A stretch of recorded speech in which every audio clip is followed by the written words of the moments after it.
Andy, you're muted.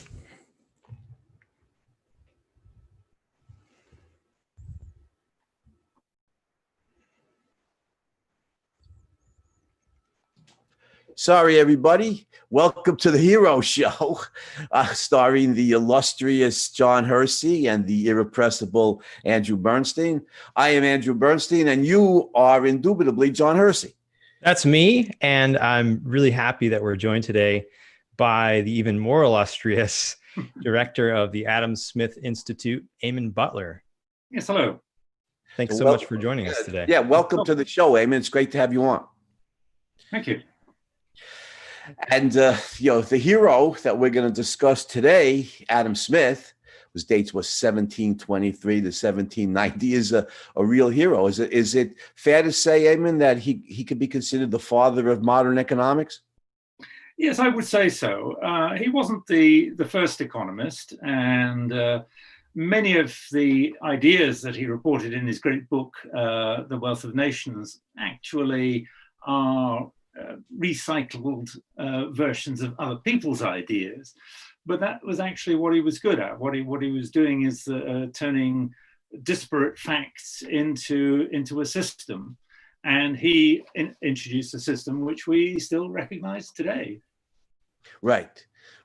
I have here a book. Well, I should have had Wealth of Nations, but you probably know this book, Eamonn, Mark Skousen's book, The Making of Modern Economics. Mm-hmm. John, I don't know if you're familiar with this, but you and I are laymen in the field of economics. I think it's Eamonn's field. But Skousen wrote this book sort of as an antidote to Robert Heilbroner's The Worldly Philosophers, which tells a history of economic thought for the layman, but from a mixed economy standpoint, where Skousen's comes from a free market standpoint, and the chapter, of course, that he initiates the book with is it always begins with Adam, or it all begins with Adam, and he really admires Adam Smith as the father of modern economics. Yeah, I think it's interesting. If you could tell us a little bit about the background prior to Smith. You mentioned that there were some ideas that he was sort of recycling or maybe integrating for the first time. But I'm curious what the thinking on economics was in the decades prior to 1776 when he published The Wealth of Nations. Well, the prevailing view was what we call mercantilism. In other words, it was that a country got rich.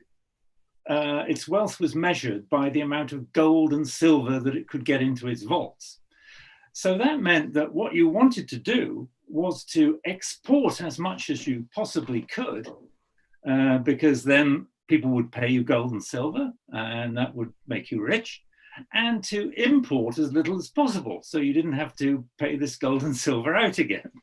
And so I don't know what people thought all this gold and silver was going to do in these vaults other than collect dust, but that was the prevailing idea. And it wasn't just an international thing. It was even within one country that, when Smith was born, an artisan could not, a carpenter, something like that, could not actually move to another town and take up work as a carpenter because the carpenters, Guild didn't want the competition, and they feared money draining away to other places. So that was the prevailing idea. And Smith's breakthrough was to realize that in a transaction there are two parties, and they wouldn't bother to transact anything if they didn't both benefit from the deal. So it may be that you pay cash to somebody for a good or a service, but you get that good or service in return.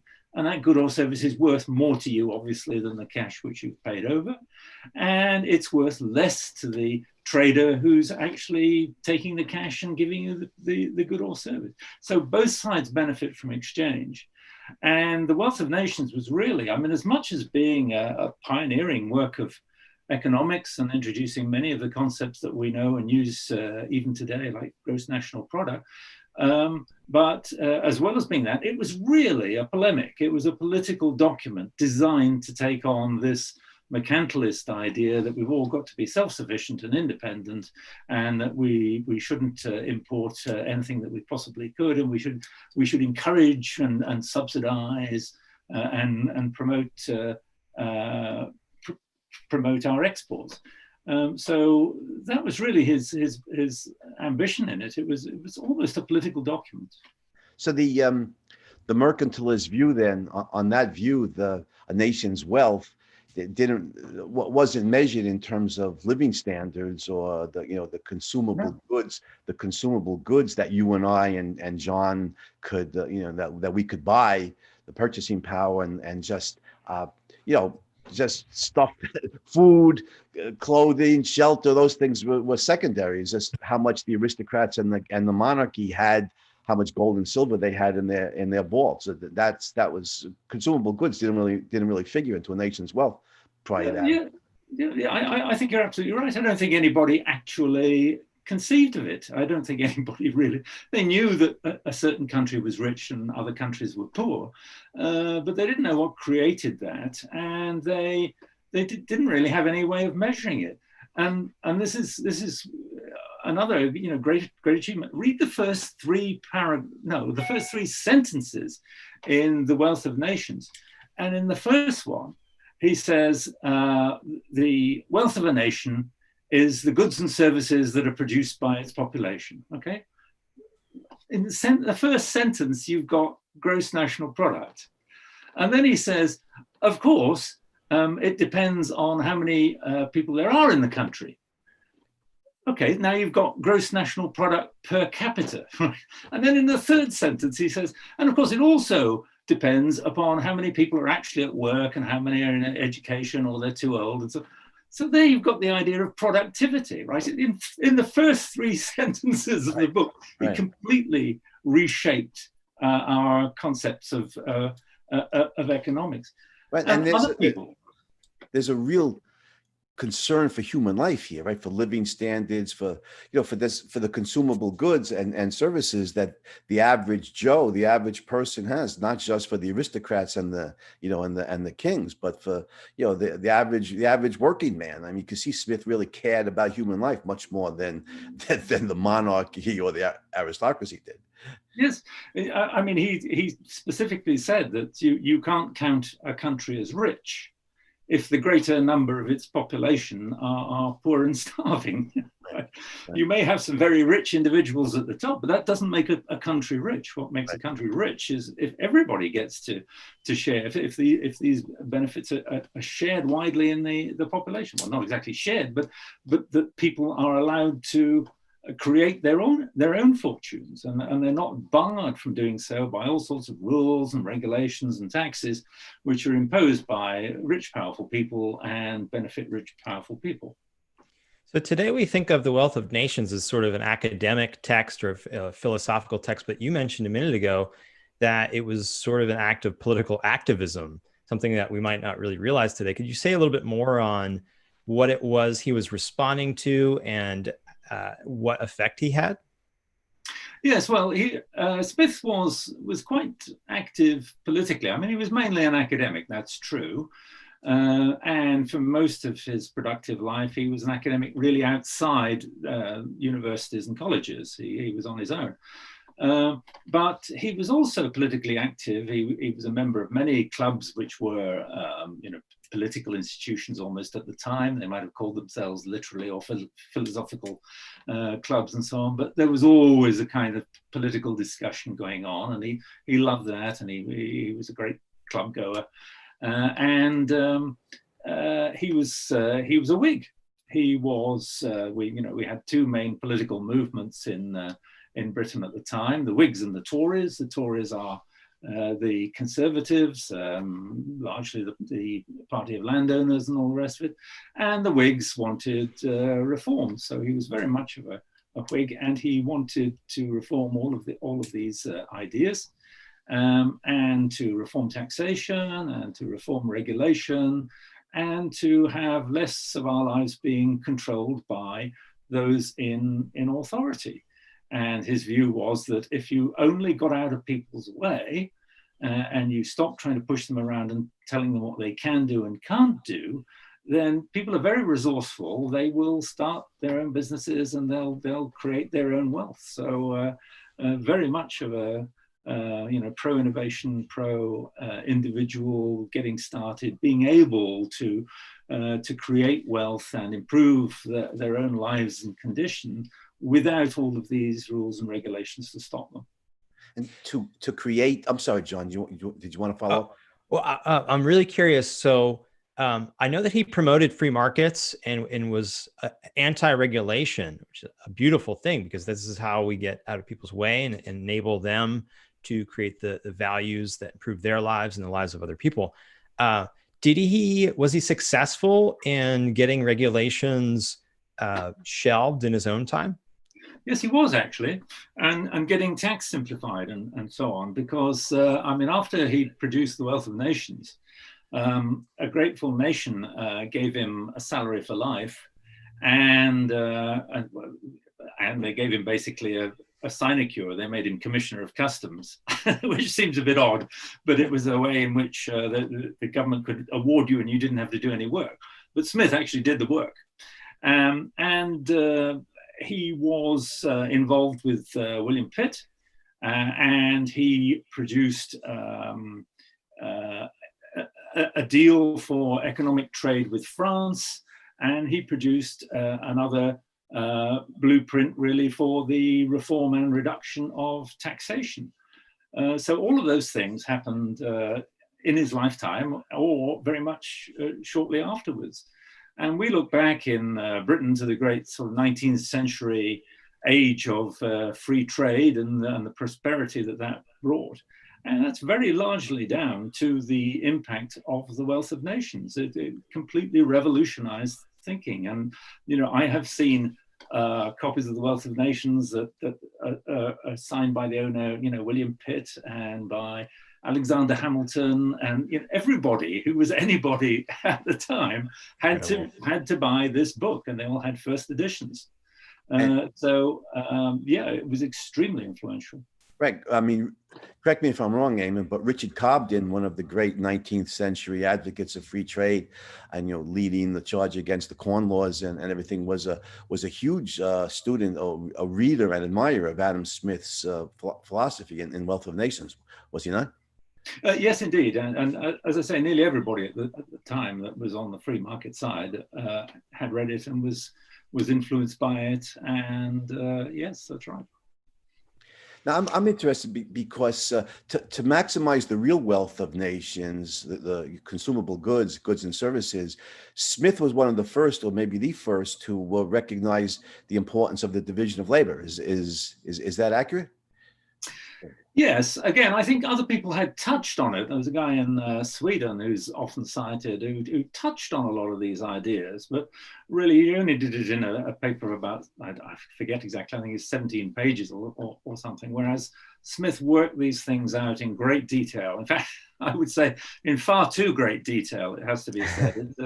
The Wealth of Nations is a very impenetrable book, and there's what he calls the digression on the price of silver, and that's 70 pages. So, it's really long-winded, but that was the man's style, and that was almost the style at the time.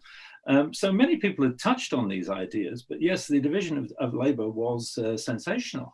And it all comes out in the first chapter of The Wealth of Nations, where he explains he'd been in France because he produced an earlier book on moral philosophy, which again was absolutely sensational. And that's what actually made him famous in 1759. So that's, a couple of decades before the Wealth of Nations, but that made him famous. And he was hired by the stepfather of a young aristocrat, the Duke of Buccleuch, who was only about 12 or 13 at the time, to take this young man round Europe and do the grand tour and to be his personal tutor. So Smith signed up for that. I mean, he was paid a fabulous amount of money. When he was in France, he spoke to all the intellectuals of the day, but he also saw how other countries did things and so on. And one of the incidents in that trip was that he visited a pin factory.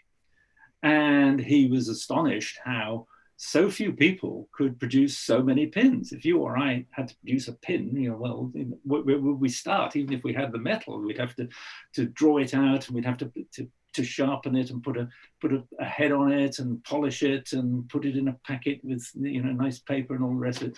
And these guys, what they did, of course, is one person pulled out the wire, one person sharpened the end of it, another person polished it, another one put the head on, and another person packaged it. And they were all extremely good and efficient at those jobs because they were doing it non-stop every day. And he pointed out how, one person could produce a few pins a day, but one person in that factory could produce tens of thousands of pins in a day. So that was the division of labor. And that's how amazingly productive it is. You don't have to think about changing from one activity to another. You're just doing the same thing. And you can get specialist machinery to do it. That's capital. Will help you to do that and do it much more efficiently. So he identified it as being absolutely phenomenally productive. And that was just sort of starting at the time with the Industrial Revolution. Right. You reminded me, several centuries later, the communist lunatic Mao Zedong in China, I think it was during the Great Leap Forward, he wanted peasants to be able to manufacture steel in the morning and then work the land in the afternoon. And this, of course, is lunacy. I mean, it'd be enormously difficult for any person to master these different tasks, never mind thousands or millions of people to do so. And Smith had the insight, applying this across whole society, that, I mean, I'm just a kid from Brooklyn, so I put it simply, rather than grow my own food, paint my own house, or manufacture or repair my own car, I can specialize in teaching philosophy, lecturing, writing books, and then make money, and then pay the grocer for food and the mechanics to work on my car and the painter to paint the house. And when people specialize in their field, they're good at it, they're efficient, and it results in a much greater increase in wealth than if we tried to do all of this for ourselves. I mean, I assume that's part of Smith's reasons for extolling the virtue of the division of labor economy. Yes, definitely. I mean, it was the productivity that he just found astonishing when you actually look at it. And he visited all sorts of factories. And he was astonished by the productivity.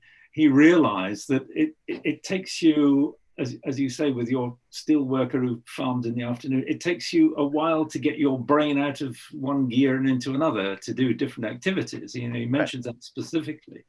And he mentioned specifically that you need the right tools to do certain jobs. To do them remotely, efficiently. And if you do all that, then yes, you can produce an awful lot. And that, of course, produces the surplus, which you can then trade. That you're producing more than you could possibly use yourself. Run a pin factory, you're producing tens of thousands of pins a day. You can't use that many pins, so you sell them to somebody else, and they in turn specialize. So he made a big thing of that, and that was crucial to economic growth. What for Smith was the role of? Sorry, Andy. No, go ahead, John. What for Smith was the role of self-interest, or I think what he called self-love, and how did his theory of moral sentiments connect with his theory of the wealth of nations? Golly, you've just asked me two of the most enormous questions about Adam Smith, which people have been arguing about for the last 250 years. However, let me have a shot. Smith on self-interest, self-love. I think, like many people in the 18th century, he had an optimistic view of humankind. And he felt that people were mostly good. But at the same time, he realized, even though he was writing 100 years before Darwin, he realized that if we didn't look after ourselves, then we'd all be dead. So he didn't have the theory of evolution, and in his theory of moral sentiments, you can see him sort of grasping to this. Why is it? He talks about the invisible hand, as you know, and he said, well, why should this be? That it seems to work. And he says, well, it's providence. He wasn't particularly, well, he was a deist, but not, I think, particularly religious. But he didn't have the tool of evolutionary science to help him. The same with David Hume, who said very much the same sort of thing. So his view was that, yes, we have to look after ourselves, and that we do look after ourselves, and that by looking after ourselves, actually, we benefit other people as well. We don't mean to, but that's just the way it works. And he says it's as if an invisible hand has directed all this. We do things, we enter transactions only with our own interest in mind, and yet we get a beneficial result. So we don't owe our supper to the goodwill of the butcher, the baker, or the brewer, but to their self-interest, and that's what actually delivers the goods. So, he was completely content with that, and that was, I think, not an uncommon view at the time. But I think go ahead. Yeah, go on. I just wanted to ask, but at the same time, he didn't think that benevolence toward other people was really in conflict with that, right? He thought that we could both be self-interested and good toward others, and thinking about their interests as well. No? Oh yes, definitely. And basically, again, this is part of his sort of evolutionary psychology, even though he didn't have evolution, it's part of his social psychology. The Wealth of Nations is really the theory of moral sentiments in particular, but also the Wealth of Nations, is really, the theory of moral sentiments is a study in social psychology. And what he's saying is, we are social creatures. We live in groups. We support each other in different ways. That's just natural. And that if you see somebody suffering, it distresses you. And if you see somebody happy, it makes you happy. Not as distressed and not as happy as they are, maybe, but that's the way it works. And similarly, if you do something and other people rebuke you, then you're distressed. You don't want to create enemies. Whereas if you do something that they like, then they'll praise you, and then you do more of that because we like doing that. So he's saying what he calls sympathy. We would simply call it empathy, I think, today.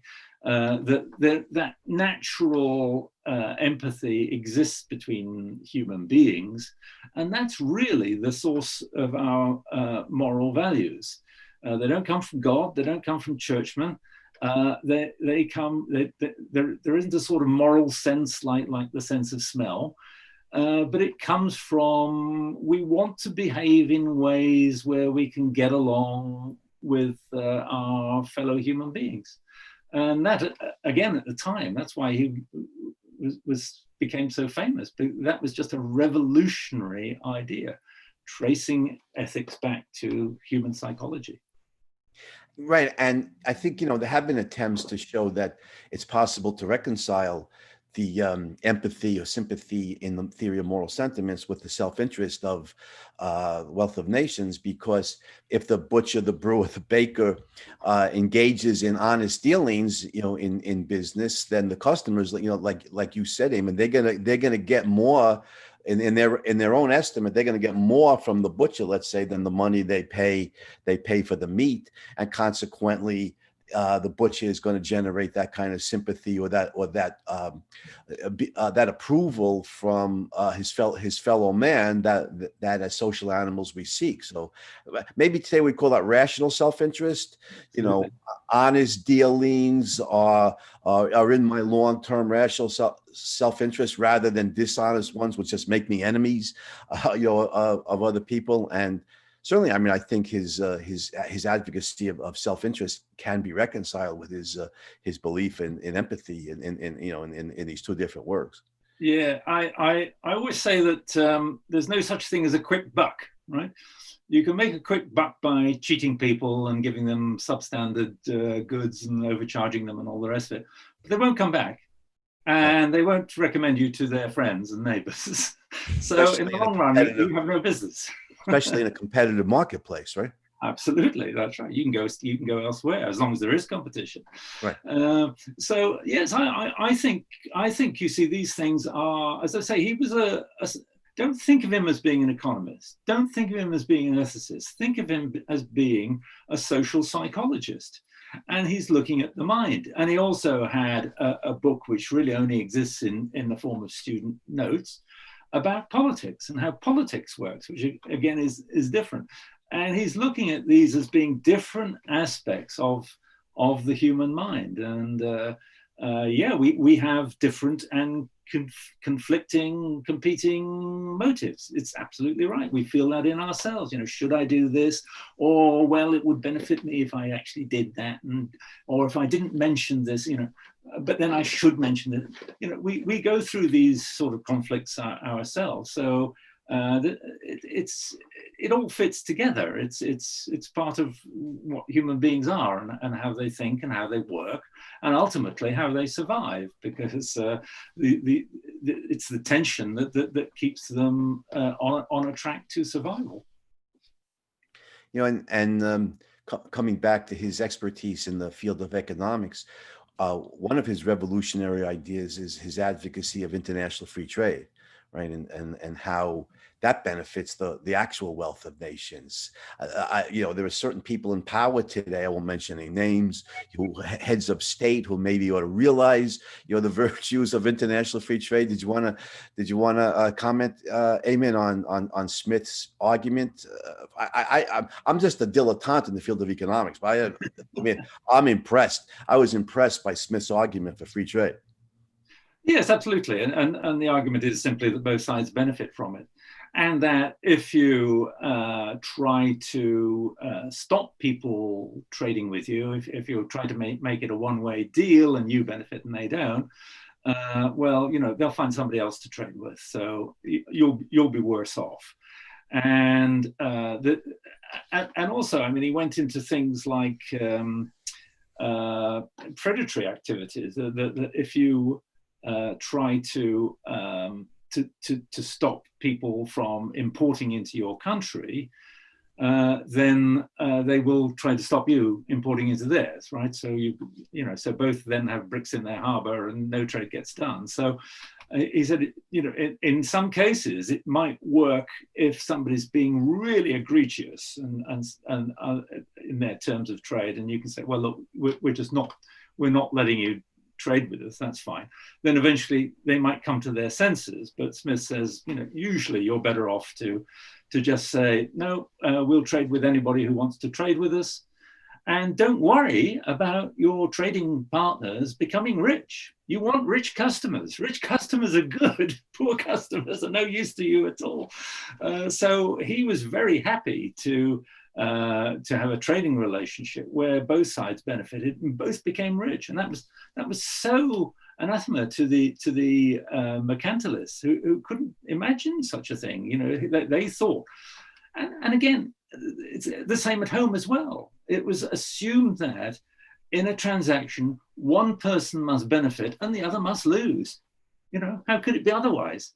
But this is Smith's greatest contribution, I think, is to demonstrate that no, both sides benefit from that exchange. Right. John, let me ask a follow-up here before you take over. So if I loved Smith's example of, you know, the Scots making wine in contrast to buying wine from the French. It makes sense to me that, you know, the geography, the weather, the climate, you know, topography, whatever, give the French a natural advantage in growing wine, or make grapes to make wine. And the Scots could do it too, but in the colder climate, it would take such a huge outlay of resources that the wine would be the production of wine would be much more expensive than simply buying it from the French, and that the Scots would be better off, you know, manufacturing and producing what they have the natural advantage in, and just trading with the French for wine. I mean, that makes so much sense to me. That's the way to minimize your costs and, you know, and maximize your wealth. Am I getting Smith's example here, you know, correct? No, you're absolutely right. Yes. He said by means of hotbeds, hot walls, and green glass houses, you could make you could grow very good grapes in Scotland. but at about 30 times the expense that you can in France. So, you know, and I'm sure he did the calculations before he came up with that number. He was such a meticulous man, and I think that you know, that demonstrates the difference. And of course, that argument fed Ricardo with the comparative advantage idea that every country should do what it is better at than other people doing, even if it is actually quite expensive to do it. Nevertheless, if you can still do it better than other people, then that's what you should be doing. So it's a comparative advantage thing, and I don't know, but I would guess that Ricardo lifted that pretty much from Adam Smith. It seems like that Smith's breakthrough came in part from his ability to see that people mutually benefit when they trade. That breakthrough came in part from his ability to distinguish between money and value or real wealth. Is that the case? Were there others that distinguished before him and said, you know, it's not necessarily the case that money is wealth, that money is the only sort of value? Well, there were some what we would think of as being rather bizarre ideas, actually. And the physiocrats, for example, who were very prominent in France in particular when Smith visited, and he visited them all and talked to them all. And that's really what got him thinking, I think, about economics.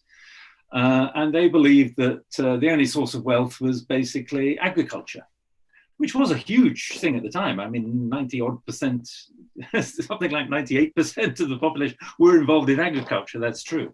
But these guys thought, well, you know, what generates wealth?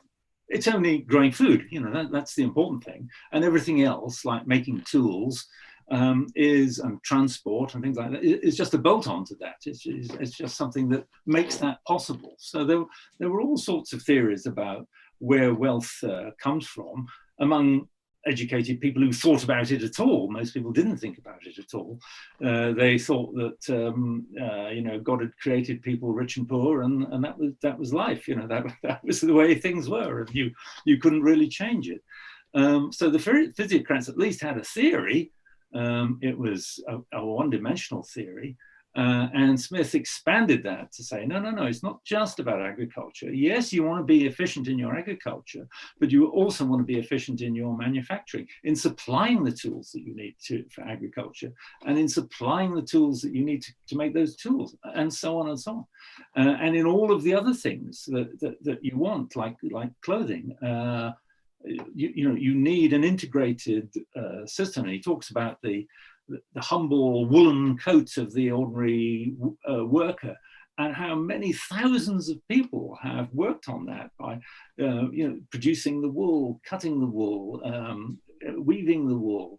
The dyers who bring pigments in from other countries, and the ships and the sailors that bring them in, and so on. And he says, you know, when you look at it, thousands of people have been working on a simple, cheap laborer's woolen coat. And so, you know, that's how integrated the world is. And that's where we get that benefit from, that integration and that cooperation, collaboration between different people, all of whom do it for their own interests. They have no idea what the ultimate product is going to be. They get paid for dyeing wool and raising sheep. And yet it produces a beneficial outcome for everybody. You reminded me, Eamonn, Leonard Read, one of the founders of the Foundation of Economic Education, his famous essay, I Pencil. Yes, of course. Yes, a very simple. It's exactly the same thing. It's exactly simple example of Adam Smith's. Yeah, you said before that Smith at times was long-winded. Well, Leonard Read gave us a very succinct, you know, and simple explanation of how that works, and you know, and you're really illustrating Smith's point there. Yeah, absolutely. Yes, that's right. Yes, it's a modern version of the same example, and it's very nicely done. And I do, if people haven't read it, they certainly should. Yes, I Pencil it's called. Yeah, Leonard Read, I Pencil. Yeah, it's very good. I'm sorry, John. You had another question for our guest. Oh, I was just going to say, we'll definitely link to iPencil in the show notes. Yeah, do. Yeah. So Smith really developed this idea that free markets benefit everyone. And some say that he was anti-government regulation, or they sort of, I think, maybe overgeneralize and say that he was anti-government and anti-regulation totally. But in my understanding, he had a little bit more of a nuanced view of what the purpose of government is. Is that right? Yes. I think it's fair to say that he did have a downer on regulation that just stopped people from doing things that, why shouldn't they be able to do it?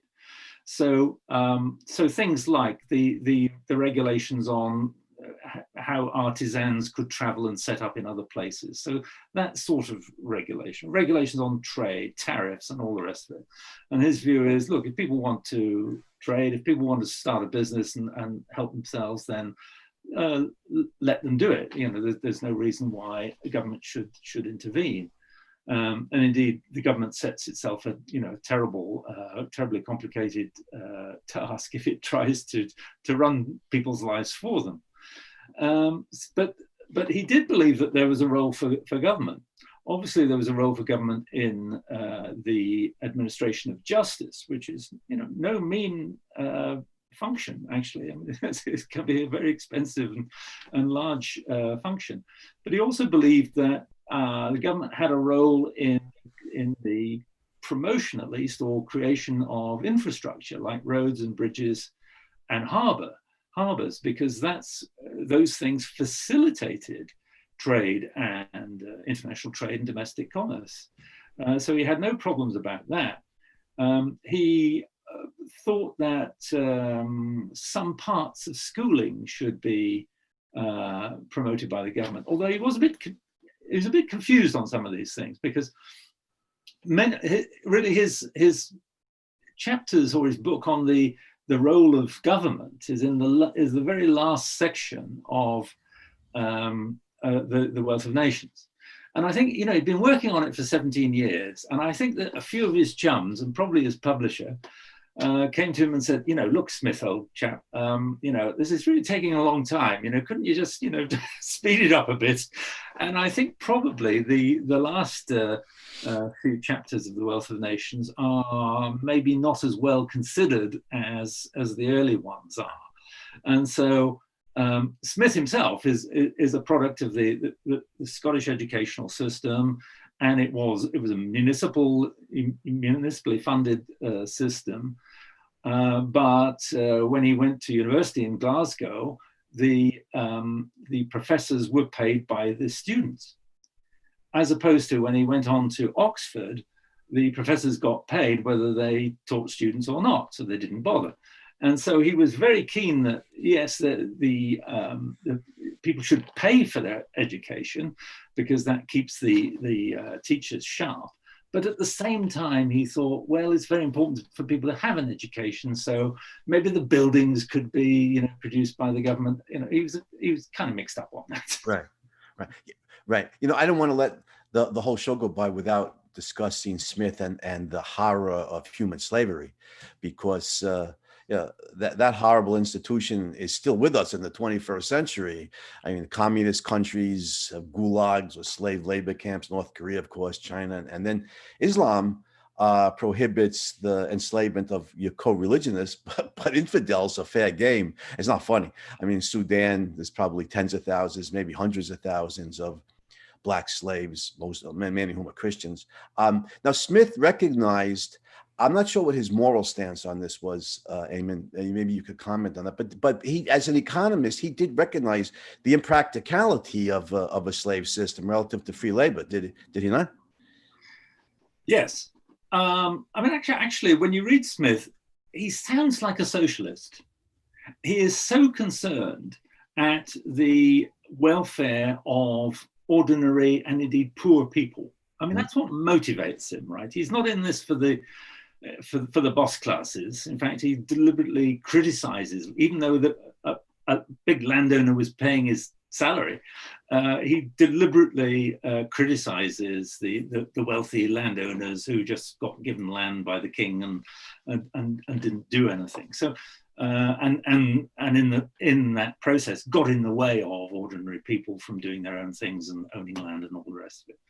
So he's very focused on the lives of ordinary people, and that sort of real sympathy comes out. And therefore, when he's talking about slavery, he does talk in a moral way about it as being a vile condition. So yes, he was morally opposed to it. There's no doubt about that. But of course, the debate was sort of kicking off at the time, and slavery wasn't really abolished in the British Empire for another few decades.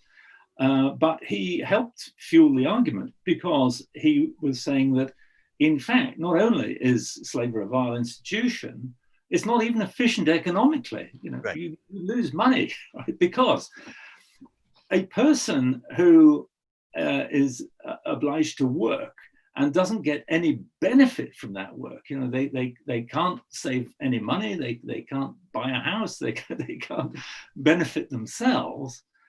He says, you know, why do they bother to work at all? There's nothing in it for them, so they're not going to be motivated to do a good job and to work conscientiously and all the rest of it. And the only way to make them work is to beat them into working, which makes it even more vile, of course. But it's not an efficient way of running an economy. So why do you do it? And I think that, you know, that's an economist's argument. And I think that it was actually a very powerful argument in the debate on slavery at the end of the 18th century and the beginning of the 19th. Yes.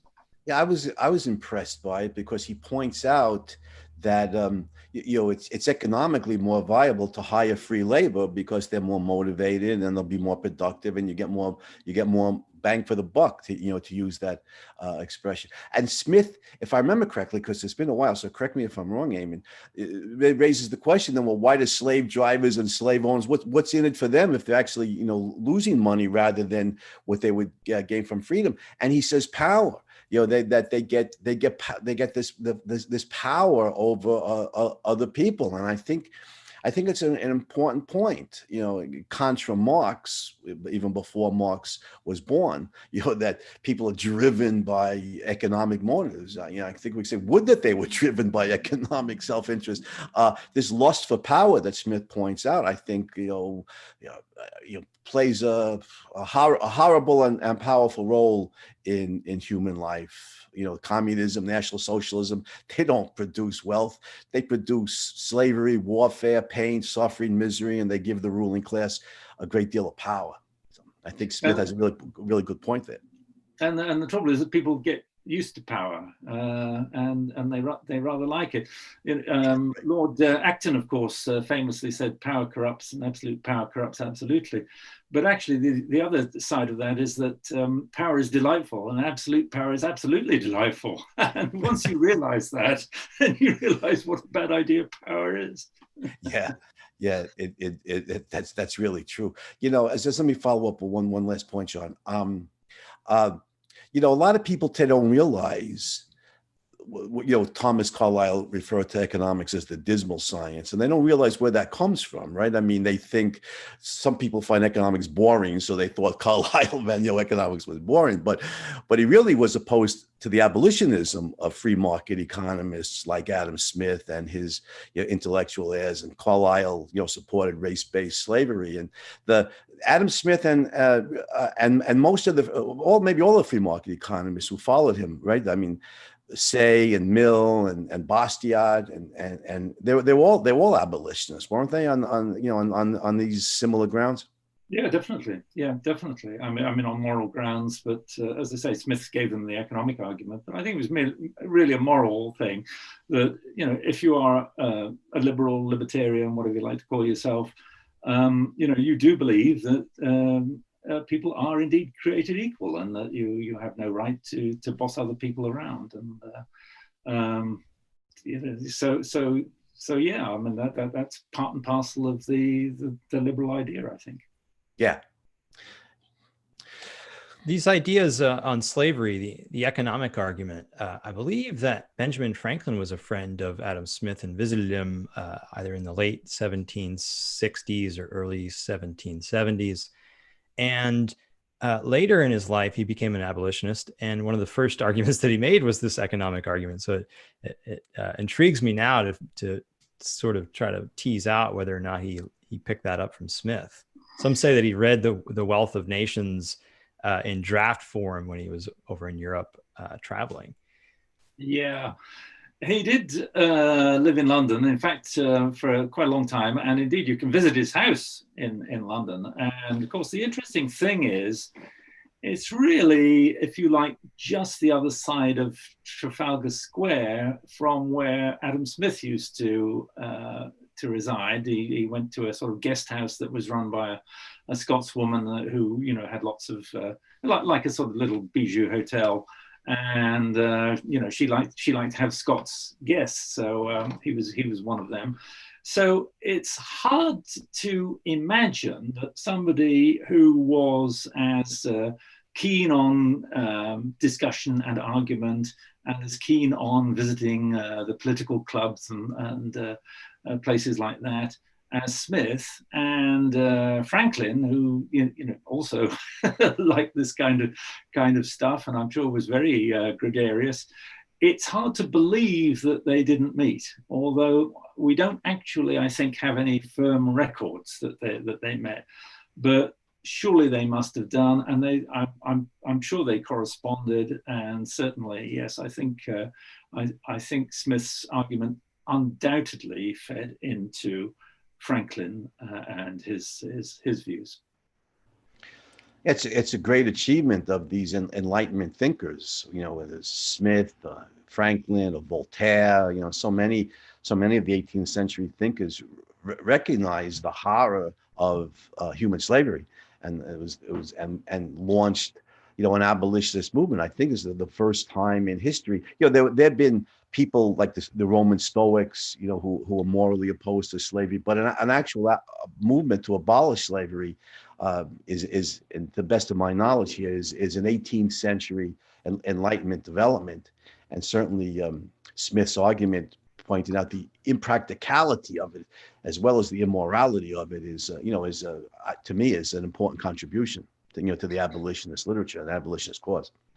Yes, and I think, I mean Britain again was really a pioneer in. It wasn't the first to abolish slavery. There were places like Sweden, but as a big international trading power, it was really the first to get to grips with that problem and to abolish it as far as it could be done. Of course, there were people trying to resist that all over. And eventually to abolish it outright. So yes, I mean there were some religious groups involved on a you know, Christian equality basis, but yes, the Enlightenment thinkers, and I think that it was partly because this was not just a great intellectual era, but because there was all this free thinking and free speech and all the rest of it, that it also became an era of great wealth creation. And I think that we could afford to look at institutions like slavery and say, we don't need to do that anymore. Why do we need this? And just let's get rid of it. So yeah, I mean, I'm quite, yeah, as things go, I'm fairly proud of my country's record in abolishing this. Yes, of course, they were one of the biggest practitioners, but at the same time, they were really the first major power to get rid of it. It took much longer in the United States. Yeah, without a doubt, you know, slavery has existed all over the world, thousands and thousands of years, going back to prehistory, and the British were the first major power to abolish the slave trade, to abolish slavery, and then to conduct a worldwide crusade against slavery and the slave trade. So I think the you know, Britannia ruled the waves, and the British Navy, you know, hunted down a lot of slavers, right? And yes, that's right. That was a very interesting development. The British Navy itself was used as a weapon against slave traders. right. I mean, that was sensational, right? Nobody What a done that. great, what a great Hollywood movie that would make, showing Britain's, worldwide war against the slave trade. Oh no, Great spare story. me! I can't imagine Hollywood doing that and giving it a fair win. No, absolutely not. Or maybe not Hollywood, or somebody else, but it's a great story that would lend itself to film, because you're at sea, you're hunting down slave ships, you're fighting slavery all over the world. Is a noble cause, and the British were very effective in curtailing slavery in large parts of the world. If memory serves, William Pitt was key in this fight against slavery in England. You mentioned William Pitt and Adam Smith earlier. I'm wondering what the connection is there. Were they buds? Did they share ideas? Well, yes, but I mean, I think mainly on, or at least all I know is that they shared ideas on economic policy, really. I mean, Smith died in 1790, but certainly in his last years, when Pitt was coming into power or in power, then yes, Smith did do some economic work for the government at the time. How far that extended, I don't know. But as I say, I mean, this was a world of clubs and societies. And people would basically go out in the evening and they'd get drunk and talk about matters of state at the time, and everybody did that. Government wasn't a full-time job, really. It was something you sort of did in the morning, and then you knocked off. You maybe did another job, and then you went out guessing with your friends in the evening. So that's the way the world worked, and so it's incredible to think that no, they didn't share these ideas. Of course they did. Yes, of course they did. And Smith's successors again would, his political acolytes would keep those ideas going after 1790 in the administration. Yeah. Well, switching the topic here, Eamonn, because I see we're running out of time. Smith not only advocated competition, of economic producers, but didn't he argue that competition between and amongst religions would be beneficial to society, which I was always a really interesting idea. I haven't the faintest idea on that. He, as I say, he was a deist. He believed that there was something higher. And as I say, he talks about providence. He never mentions God, but he talks about providence and, the master of the world kind of stuff. And of course, many of his friends were nonconformists. That they weren't Anglican, Church of England people, and so he would, I think, see the nature of religion being a very personal thing. It's in the Anglican religion after Henry VIII and so on, the difference between that and the old Catholic Church was basically that in the Catholic Church you had to go through the priest to get to God, and in the Protestant religion, no, you had a direct line. And that's what made it was big stakes. That's why you really had to look after yourself. There weren't any indulgences. If you got it wrong, I'm afraid God, was in direct contact with you, and you'd have problems. So that changed, but that change again meant that people saw religion in different ways, and so you had a whole variety of, I don't know, Baptists and goodness knows what else, various other nonconformists. Who tended to be very liberal because, again, there were lots of rules and regulations stopping people from, if you were a nonconformist, you couldn't get a job in a university, for example, at least not legally, although, I mean, it did go on. So you had people like Joseph Priestley, who people know as the discoverer of oxygen, but he was also a great liberal thinker, and he was a nonconformist. And yes, I'm sure it came out of his view on religion. So yes, I think these things were all going on at the time. It was a real Yeah. Well, it makes sense. The downside would be, competition amongst religions would be, the endless sectarian violence. But the positive would be if you don't have, you could avoid the Catholic Church in the Middle Ages or Islam today, one religion, a theocratic, state suppressing dissenters. Where I think if on Smith's view, certainly makes sense. You have natural liberty, in a society of natural liberty, and the rights of man, which was prevalent idea during the 18th century. Then you let religions compete for devotees. Let them see who's got the better ideas, who's got the better pipeline to God. Let them compete for followers. I think it makes sense to me. Well, it's interesting, when Smith was a student and indeed a young lecturer in Glasgow, the universities in Scotland were very much under what we call Jacobite control. That, in other words, these are people that had supported Bonnie Prince Charlie. They tended to be upper class, and they were Catholic largely. And indeed, famously, Smith was punished for smiling in church one day. So, they were the hardcore, right? And after he left Glasgow and became a free agent, thanks to the Duke of Buccleuch's money, he starts to be very much more open about religion. And his ideas start to be very much more free and sporadic and exciting. Yes, he presumably did. He suffered under religious intolerance to a limited extent, but he must have seen that and realized that religious toleration was the way to set people's minds free. It goes with his overall principle of natural liberty. Absolutely. Yeah. John, did you want the last word here for the last question for our guest?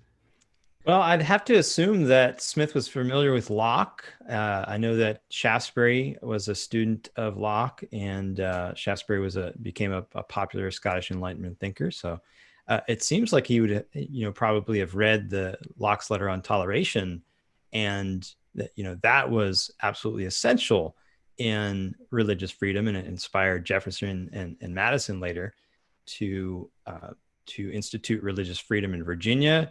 And that, of course, became the bedrock for America's freedom of religion in the Bill of Rights. So is there any indication that Smith read Locke's works? Well, I think everybody did. But there was a larger connection, really, because they were all Whigs. So, they were all politically aligned. And, many of the people that had followed Locke and tried to put his principles into political reality were also people who were known to Adam Smith. Although, Adam Smith was born later, but nevertheless, yes, it was the same group of people, really. So, yeah, I think there's no question about that at all. Natural liberty goes with the principle of inalienable right to life, liberty, and property that Locke wrote of in the second treatise of civil government. Right, they form a cohesive whole. And Smith talks about the great system of natural liberty. Just let that run, and then everything will take care of itself magically. it just works, right? You don't need to intervene and tell people what to do. Just let them get on with it, and they'll do it themselves. Well, history shows us, I think, to anybody who's willing to be objective, that system of liberty is far more effective than any statist regime can be in promoting human prosperity and human well-being. Oh yeah, you've only got to look. Thanks so much for joining us, Dr. Butler. There's no question in my mind that Adam Smith was an incredible hero, and without him, might not have seen the Industrial Revolution and the world that we have today. So we have a lot to be thankful for. Yeah, thank you. Thank you, Eamonn. I appreciate you coming on the show. I certainly regard Adam Smith as a legitimate hero. I mean, his work in laying the foundations of the science, the social science of economics, is prodigious. I think that makes him a real hero of the modern world. So, Eamonn, John, may you have a more heroic day, gentlemen. Thank you very much. Vaya con Dios, amigos.